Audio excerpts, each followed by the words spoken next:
That 1930s guy here from Floyd Bennett Field, and the building that was the first passenger air terminal in the city of New York.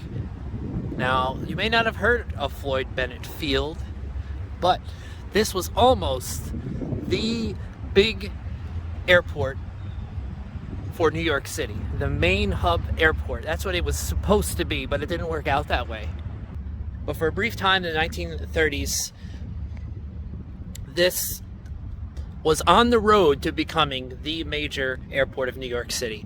And it's an interesting story why it didn't happen. And there's also a lot of interesting stories of flights that took place here in the 1930s, including a guy named Douglas Corrigan, who made an unauthorized flight across the Atlantic Ocean. And a very interesting story. I'm going to show you the runway it took off from. We're going to show you some really old hangar buildings. I'll show you. Here's some over here. We'll get a little closer. It's going to be super interesting. So right now, this is a park.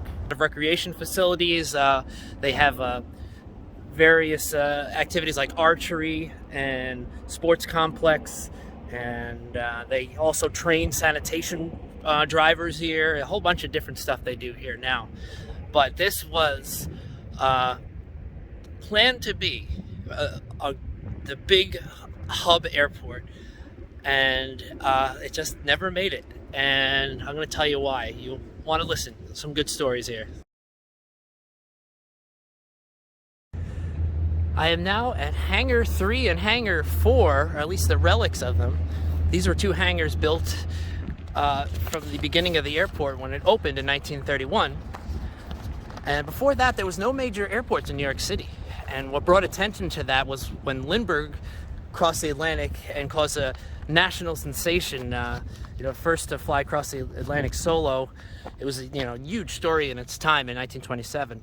But it brought attention to the fact, since he took off from Nassau County, that New York didn't really have any big airports. So they went to build one, and they found a great site here in Brooklyn on the west shore of Jamaica Bay, in a spot called Barren Island.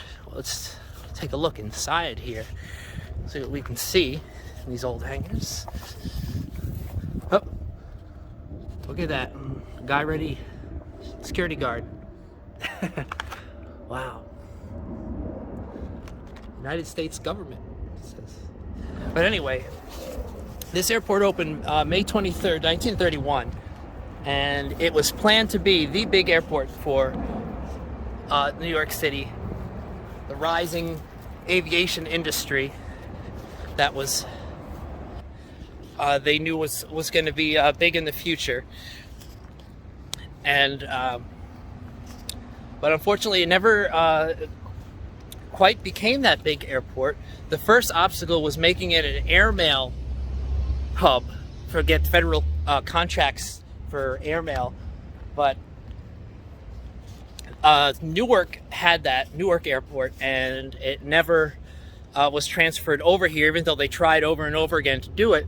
And despite the fact that in the 30s they had a president that was from New York and a postmaster from New York, James Farley being the postmaster, they could not convince them to move it here, since there was no, Brooklyn was notorious for traffic. There was no highways here, no Belt Parkway at the time. So they estimated it would take 2 hours to get mail to Manhattan, which was the major place where airmail went, because airmail was expensive and it usually went to just mostly big businesses and whatnot in Manhattan, and it was easier to get it from Newark. So they never were able to do that, and that was one of the things that always held this airport back. The other was the World's Fair really doomed this from being a major airport, because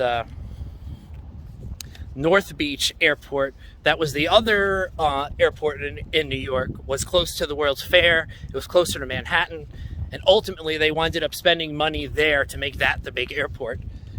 Named it for LaGuardia, Mayor LaGuardia, in 1947, since he was the big impetus to make that a big airport. But anyway, back to Floyd Bennett Field. We look at some of these old buildings here. There was a lot of famous flights here in the 1930s. A lot of aviation records were broken here. The old runways are now roads around the park, still named after the runways. The directions runways 1, 5, 3, 3, 6, and 20. You can see Manhattan in the background here. Whoa, there we go. Just to show you sort of its relation to the center of the city. But there's a lot of old stuff here.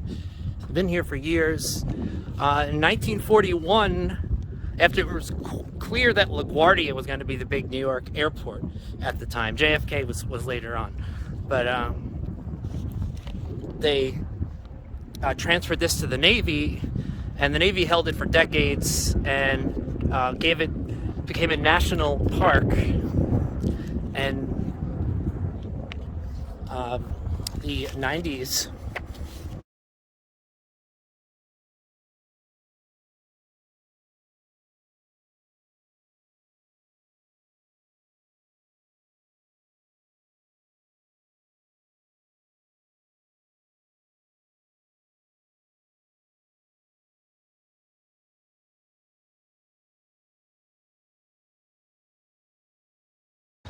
here's the inside of Hangar 3. You can see through this fence here. Just a big space. Just standing here, taking up valuable Brooklyn property. And it's great because it's so interesting to see this blast from the past here.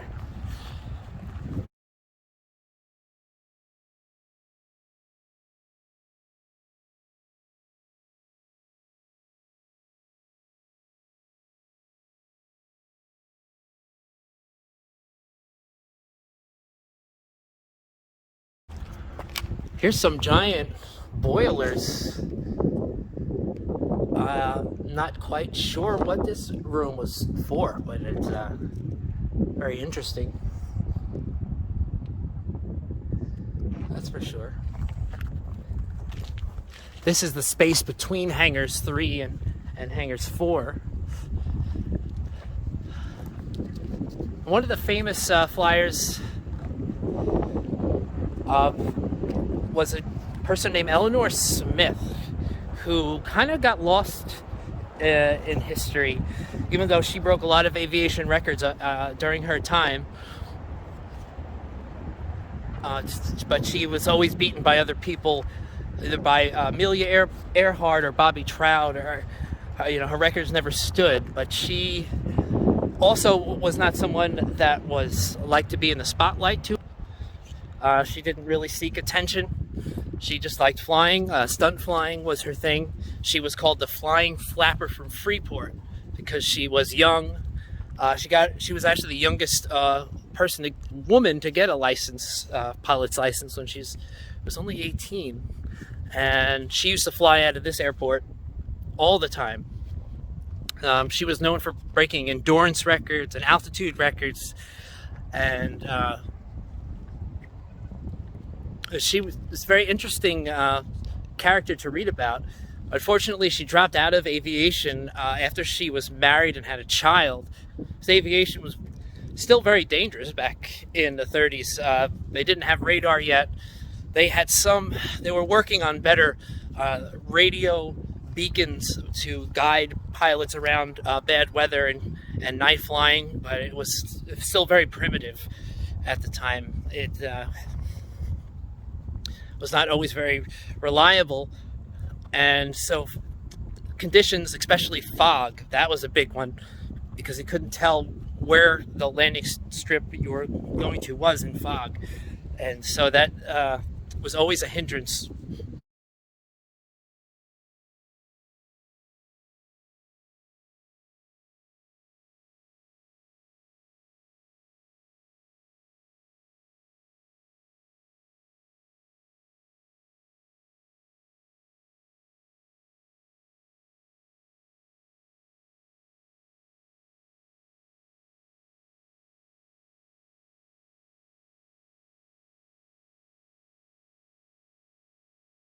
Here's another interesting abandoned building to take a quick look at. And another reason that Floyd Bennett Field never quite took off was it was just before transatlantic service became a regular thing after World War II. Weather was the major hindrance for the Atlantic route. There was really two ways you could go. You go from Newfoundland to Greenland or Iceland, then to Europe. Wow, look at this really old chair in the background. Old fuse boxes over here. Lots of interesting old stuff. But anyway, that route was, you couldn't go in the winter because there was terrible storms and ice.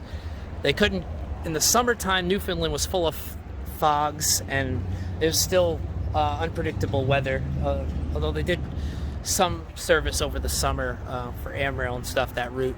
But then the other route was from east coast of the United States to Bermuda to the Azores. But the Azores, and the Azores to Europe, but the Azores were notorious for bad fogs. So that route really didn't work. So they weren't able to have Floyd Bennett Transatlantic Service, which would have helped this airport become big.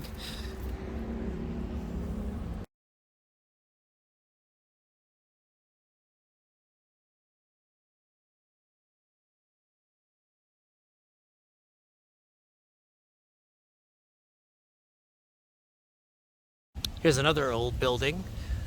But there was a Transpacific Service, I believe started in 1935, but it was a regular service because of better weather over the Pacific. They were able to have a plane go from California to Hawaii, Hawaii to Midway Island to Wake Island to Guam, Guam to the Philippines. They called the ships that did it the China Clippers. They were these gigantic ships that required an incredible amount of fuel to make this trip. The longest hop was from California to Hawaii. I think it's a little over 1,000 miles. And they had engines that were burning fuel at the rate of like 2 or 2.5 miles to the gallon. So they had to carry thousands of gallons of fuel to make these trips, and that's what made it kind of difficult. I'm not quite sure what this building was. Definitely very old, that's for sure. Here's some more abandoned buildings over here. This is all airport property. These almost look like they're houses, but I didn't think so.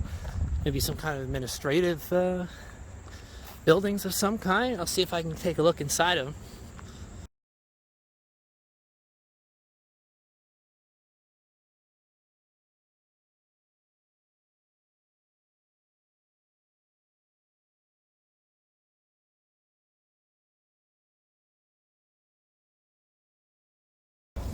Well, here's another abandoned building. Take a quick peek at, and before I get to the Way Corrigan story, which is super interesting. And wow, look at that old pipe. Lots of old stuff. Look at that light over there too. Huh, that looks super old. But another thing I wanted to point out is who is Floyd Bennett. You probably don't know who that is. He was a famous flyer in the 1910s and 1920s. He was a hero, aviation hero of World War I, and he also he flew over. He was the first pilot to fly over the North Pole, and that's who they named this airport for. He died very young. In 1927, he was only in his 30s. He died of pneumonia, actually.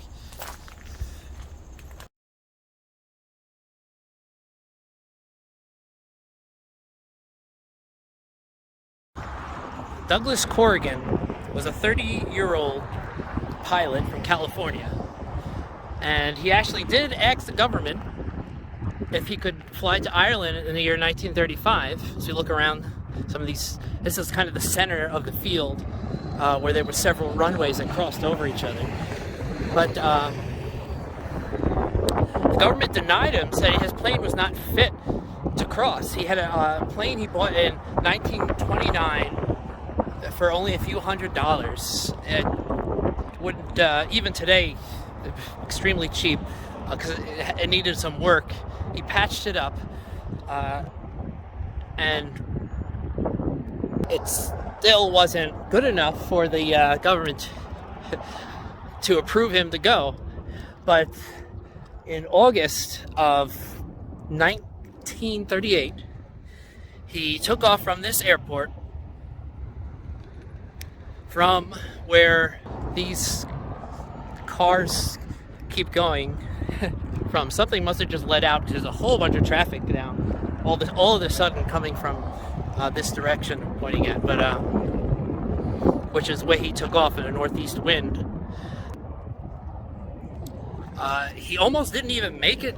The airplane had a gas leak that came about right before he got to Ireland. It took him 28 hours to get there. Ireland didn't know he was coming, obviously, but they were very impressed when he landed that he was able to make it across in such a terrible aircraft, in such bad condition. And the U.S. government was mad. They revoked his pilot license at first, but when the story hit the papers in the United States, he was a celebrity. Everyone was celebrating that he was able to do this kind of in a rogue style, and he was given a parade not only in Manhattan but Brooklyn as well. Brooklyn wanted the parade first because he took off from Floyd Bennett Field, and Manhattan decided, because they're Manhattan, that they should have the parade. So they had an argument for a little while, and they ended up just having two parades for the guy in the same day, when he finally he took an ocean liner back across. The U.S., as I said, gave back his pilot license because he became so popular. He wrote a book, he was featured in a movie, and he was king of the town for a little bit in that summer of 1938.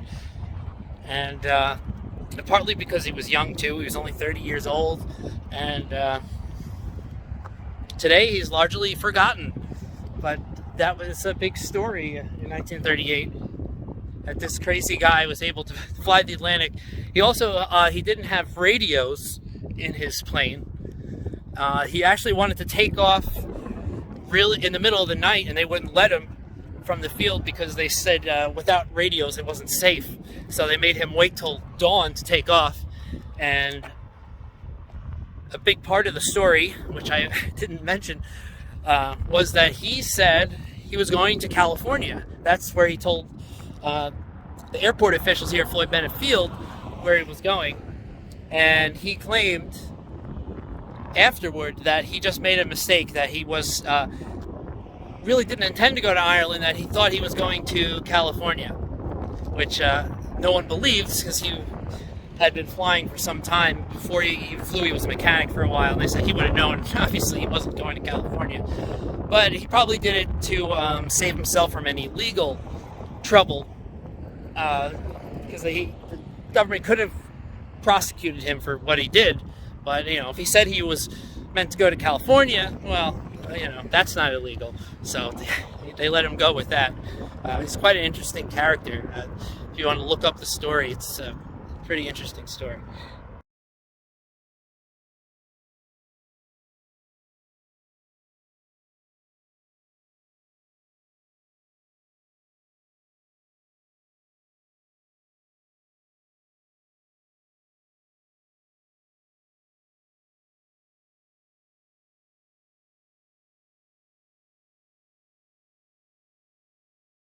Here's the other side of the first building that I showed, which used to be the air terminal for passengers. It was also on this side. Let me step back a little. This was air traffic control here. Now, It is a museum, but unfortunately the museum's been closed for a couple years now. I'm not sure when it's going to be reopened, but there was a museum in this building. This was the tarmac where passengers would enter the planes. Just old concrete now. But I thank you for watching. I hope you enjoyed this video and enjoyed learning a little bit about New York's aviation history. I might do more about the subject in the future. The 30s was a big decade for aviation, absolutely. And again, if you enjoyed this video, please like and subscribe. Thanks for watching again.